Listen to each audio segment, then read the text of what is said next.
Hi everyone, আসসালামু আলাইকুম।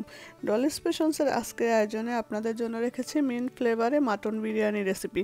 আসছে ঈদকে সামনে রেখে আজকের রেসিপিটা আপনাদের সাথে শেয়ার করতে যাচ্ছি। আশা করি আজকের মাটন বিরিয়ানি রেসিপিটা আপনাদের কাছে খুব ভালো লাগবে। আর যদি ভালো লেগে থাকে তাহলে অবশ্যই আসছে ঈদে তৈরি করে পরিবারের সকলকে খাওয়াবেন। আজকে আমার তৈরি করা এই মাটন বিরিয়ানি রেসিপিটা খুবই সহজ এবং হাতের কাছে থাকা কিছু উপকরণ দিয়ে অতি তাড়াতাড়ি এবং অল্প সময়ে তৈরি করে ফেলতে পারবেন এমন মজার একটা মাটন বিরিয়ানি রেসিপি। আজকে মাটন বিরিয়ানি রেসিপিতে এক্সট্রা ফ্লেভার আনার জন্য আমি শান ব্র্যান্ডের মাটন বিরিয়ানি রেসিপির মশলাটা ব্যবহার করেছি। আপনারা চাইলে যে কোনো ব্র্যান্ডের মশলা ব্যবহার করতে পারেন, কিংবা আপনারা হাতে তৈরি বিরিয়ানি মশলা বানিয়ে নিয়েও তৈরি করতে পারেন এমন মজার একটা মাটন বিরিয়ানি। তো আপনাদের সুবিধার্থে আমি শান ব্র্যান্ডের কোন মাটন বিরিয়ানির মশলাটা ব্যবহার করেছি সেটা দেখিয়ে দিলাম। আর আজকের মশলাগুলো আমি মাংসের সাথে মাখিয়ে মাংসটাকে আগে ম্যারিনেট করে কিছুক্ষণ রেখে দিব, তারপর রান্না করব।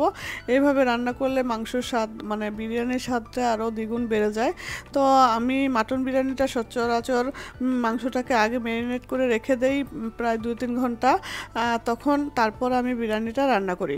আর যদি হাতে সময় না থাকে তাহলে আপনারা ঝটপট ওইভাবেই তৎক্ষণাৎই তৈরি করে ফেলতে পারেন, কোনো সমস্যা নাই। তো এখন চলে আসা যাক আমি মাটন বিরিয়ানি রান্না করার জন্য কি কি উপকরণ ব্যবহার করেছি, কি কি মশলা এখানে ব্যবহার করেছি। আমি এখানে নিয়েছি প্রায় 1.5 থেকে 2 কেজির মতো খাসির মাংস। তারপর আমি মাংসটাকে ম্যারিনেট করার জন্য এখানে দিয়ে দিয়েছি 1.5 কাপের মতো পেঁয়াজ, তারপর 1 চা চামচ পরিমাণ আদা পেস্ট, 1 চা চামচ পরিমাণ রসুন পেস্ট, 1 চা চামচ পরিমাণ জিরা এবং ধনিয়া, আর 1/2 চা চামচের মতো গরম মশলা গুঁড়া। তারপর 3 টেবিল চামচের মতো টমেটো কেচাপ, আর 3 থেকে 5 টেবিল চামচের মতো দিয়ে দিলাম আমি টক দই। এই সবগুলো উপকরণ এবং সাথে দিয়ে দিয়েছি পরিমাণ মতো লবণ এবং তেল। এই সবগুলো উপকরণ আমি একসাথে ভালো করে মাখিয়ে তারপর 2-3 ঘন্টার মতো রেখে দিব। তবে মাংসটাকে হাত দিয়ে মাখিয়ে নিলেও হয়, আর আমি এখানে চামচ দিয়ে মাখিয়ে নিয়েছি, কারণ যদি আপনারা মনে করেন যে হাত জ্বলতে পারে কিংবা কিছু একটা, তাহলে আপনারা চামচ দিয়েও মাখিয়ে নিতে পারেন। আমি আমার পছন্দ মতো চামচ দিয়ে মাখিয়ে নিয়েছি। তো মাংসগুলোকে ম্যারিনেট করে 2-3 ঘন্টা রেস্টে রাখার পর যখন আমরা রান্না করতে যাব তার আগে আরও একটু ভালো করে নাড়াচাড়া দিয়ে নিয়েছি। আর সাথে গোটা গরম মশলাগুলোকেও দিয়ে দিয়েছি, যেন মাংসগুলো সিদ্ধ হওয়ার সাথে সাথে গরম মশলার ফ্লেভারগুলো সুন্দর মতো বের হয়। আর মনে রাখবেন, মাংসটা যখন বসাবেন চুলাতে তখন কোনো এক্সট্রা পানি দেওয়ার প্রয়োজন নাই। মশলার সাথে কিংবা মাংসের সাথে যে পানিগুলো আছে সেগুলো অটোমেটিক মাংসের গা থেকে উঠে আসবে। আর যখন মাংসটা আপনারা রান্না বসাবেন তখন মাংসটা যখন একটু বলক আসবে তখন জালটাকে কমিয়ে দিতে হবে, তাহলে বুঝবেন যে মাংসের গা থেকে পানিগুলো উঠতে সহজ হবে। আর যদি জাল বেশি বাড়ানো থাকে তাহলে কিন্তু মাংসটা নিচ থেকে লেগে যেতে পারে। তো এই ব্যাপারটা অবশ্যই খেয়াল রাখবেন মাংস রান্না করার সময়। আর এই মাংসটাকে আমি 2টা স্টেপে রান্না করার চেষ্টা করেছি, কারণ বিরিয়ানির এই মশলাটা 2টা স্টেপে রান্না করলে মাংসর স্বাদটাও অনেক মজা হয় এবং মাংসটাও পরিপূর্ণভাবে সিদ্ধ হয়। তো প্রথম পর্যায়ে পানি ছাড়া রান্না করেছি, শুধু জালটা যখন বলক এসেছে, চুলাটা যখন মাংসগুলো বলক এসেছে তখন আমি জালটাকে কমিয়ে লো মিডিয়াম করে দিয়েছি। আস্তে আস্তে মাংসর গা থেকে পানি উঠে এসে মাংসটা সিদ্ধ হয়ে যাচ্ছে। আর মাংসটা রান্না করার সময় যখন বলক উঠে আসবে তখন মাংসটা ভালো করে নেড়ে চেড়ে দিতে হবে। এইভাবে কন্টিনিউ 10 থেকে 15 মিনিট পর পর ভালো করে মাংসটাকে নেড়ে চেড়ে যখন মাংসটা ভুনা ভুনা হয়ে যাবে তখন এই মাংসর পরিমাণের উপর ভিত্তি করে মাংসটা কি বড় খাসির কিংবা ছোট খাসির ওইভাবে বুঝতে পারলে তখন পানিগুলোকে দিতে একটু সুবিধা হয়। আর এই যে যখন মাংসটা ভুনা ভুনা হয়ে এসেছে তখন কিন্তু আমি শান ব্র্যান্ডের ওই যে মাটন বিরিয়ানি মশলাটা সেটা এখানে অ্যাড করে দিলাম। আমি কিন্তু এই শান ব্র্যান্ডের মশলাটা প্রথম পর্যায়ে ব্যবহার করি নাই, কারণ প্রথম পর্যায়ে আমি আমার ন্যাচারাল যে মশলাগুলো ঘরে ছিল সেগুলোই ব্যবহার করেছি।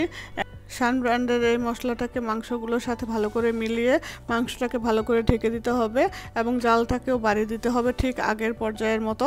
জালটাকে প্রথমে বাড়িয়ে তারপর মিডিয়াম লোতে দিয়ে দিতে হবে। আর আরেক পাশে আমি বিরিয়ানির রাইসটা রান্না করছি ঠিক পোলাওয়ের মতো। আমরা নর্মাল পোলাও যেভাবে রান্না করি ঠিক সেইভাবে আমি আজকে বিরিয়ানির এই রাইসটা রান্না করব। তো বিরিয়ানির রাইসটা অলরেডি আমি এখানে বসিয়ে দিয়েছি সাধারণ পোলাওয়ের মতো। চালগুলোকে ভালো করে ভাজা ভাজা করে ঘিয়ের সাথে। তারপর পানি দিয়ে দিয়েছি। 3 কাপ চালের সাথে আমি 6 কাপ পানি দিব। আর যদি চালটা একটু নতুন হয় তাহলে পানি 1 কাপ কম দিতে হবে, মানে 5 কাপ পানি দিতে হবে। এই পর্যায়ে দেখেন আমার মাংসগুলো বলক উঠে এসেছে। তো কিছুক্ষণ রান্না করার পর তেল উপরে ভেসে উঠেছে। আমি এখানে আর বেশিক্ষণ আপনাদের সাথে শেয়ার করি নাই, কয়েকবার আমি নাড়াচাড়া দিয়ে দেখেছি যে কতটুকু পানি উঠে এসেছে। আর যখন দেখব যে আমাদের মাংসর গা থেকে অলরেডি তেল বের হচ্ছে, তখন আমরা পাশে কেটে রেখেছিলাম কিছু আলু, দুইটা বড় সাইজের আলু। তো আলুগুলোকে দিয়ে দিলাম, কারণ মাটন বিরিয়ানির সাথে একটু আলু হলে খুব ভালো লাগে। আর আমার বাসায় বিরিয়ানির সাথে আলুটা সবাই খুব পছন্দ করে এবং আমিও পছন্দ করি, এই জন্য আলুটা ব্যবহার করেছি। এটা অপশনাল, আপনারা চাইলে ব্যবহার করতে পারেন আর না চাইলে না।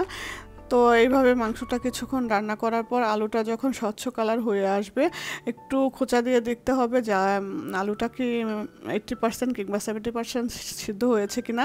সেই পর্যায়ে আমি এখান থেকে কিছুটা পোলাও উঠিয়ে নিয়েছি আগে, মানে বিরিয়ানির রাইস কিছুটা উঠিয়ে নিয়েছি, কারণ একসাথে সবগুলো রাইসের সাথে যদি মাংস মেলাতে যাই তাহলে কিন্তু বিরিয়ানিগুলো ঝরঝরে থাকবে না। এটাও কিন্তু একটা মানে টেকনিকের বিষয়, কারণ অনেকে বুঝে অনেকে বোঝেন। আর বিরিয়ানি রান্না করার জন্য যতটুকু পরিমাণ বিরিয়ানি রান্না করবেন তার থেকে দ্বিগুণ পরিমাণ সাইজের আমি একটা পাতিল নিয়েছি, মানে হাঁড়ি নিয়েছি। তাহলে কি হয়, বিরিয়ানিটা নাড়াচাড়া করতে একটু সুবিধা হয়। তো দেখতে পাচ্ছেন আমার হাঁড়িটা কিন্তু অনেক বড়। তো আমি এইভাবে অর্ধেক রাইসকে একটা আলাদা বলে উঠিয়ে নিয়েছি, আর অর্ধেক রাইসের সাথে অর্ধেক মাংস আমি মিলিয়ে দিচ্ছি। তারপর বাকি রাইসের সাথে বাকি মাংসটাকে মিলিয়ে তারপরে একই হাঁড়িতে আমি ঢেলে দিয়েছি। ঢেলে দেওয়ার পর তারপর এখানে যে পেঁয়াজ বেরেস্তা, তারপর হচ্ছে পুদিনা পাতা, তারপর এই তো আপনাদের পছন্দ মতো যদি ধনে পাতা দিতে চান ধনে পাতা দিবেন। আর এই তো সো ভিউয়ার্স, আমি যেহেতু মিন্ট ফ্লেভারটা একটু লাইট রাখার চেষ্টা করেছি, এই জন্য পুদিনা পাতাগুলোকে আমি সবার লাস্টে বেরেস্তার সাথে ব্যবহার করেছি। আর আপনারা যদি একটু বেশি বা স্ট্রং করতে চান ফ্লেভারটা, তাহলে যখন মাংসগুলোকে রান্না করবেন তখন পুদিনা পাতা কিছুটা বেটে মশলার সাথে অ্যাড করে দিতে পারেন। তাহলে কি হবে, মিন্টের ফ্লেভারটা আরও বেশি স্ট্রং হবে। সো আমার বাসায় সবাই এত বেশি স্ট্রং ফ্লেভার পছন্দ করে না, বিধায় আমি এইভাবেই করেছি। তো ভিউয়ার্স, কেমন লাগলো আমার মিন্ট ফ্লেভারে মাটন বিরিয়ানি রেসিপি? আশা করি আজকের রেসিপিটা আপনাদের কাছে খুব ভালো লেগেছে। আর যদি ভালো লেগে থাকে তাহলে অবশ্যই আসছে ঈদে আপনারা ঘরে রান্না করে পরিবার সকলকে আনন্দিত করবেন। সো ভিউয়ার্স, কেমন লাগলো আমার আজকের এই সহজ এবং সাধারণ মিন্ট ফ্লেভারে মাটন বিরিয়ানি রেসিপিটা?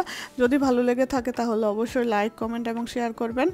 আর এখনও আমার চ্যানেলটা যারা সাবস্ক্রাইব করেন নাই, আমার ভিডিওটা প্রথম দেখছেন, প্লিজ সাবস্ক্রাইব করে পাশে থাকা বেল বাটনটাতে ক্লিক করে অল সিলেক্ট করে রাখুন, তাহলেই নোটিফিকেশন পৌঁছে যাবে আপনাদের মোবাইলে সবার আগে। সো ভিউয়ার্স, আবার দেখা হবে নতুন কোনো ভিডিওতে নতুন কোনো রেসিপি নিয়ে। সেই পর্যন্ত আপনারা পরিবারের সবাইকে নিয়ে ভালো থাকবেন আর আমার পরিবারের জন্য দোয়া করবেন। আবার দেখা হবে নতুন কোনো রেসিপিতে। সেই পর্যন্ত stay tuned with me, Dolly স্পেশনস। থ্যাংক ইউ, আল্লাহ হাফেজ, বাই বাই।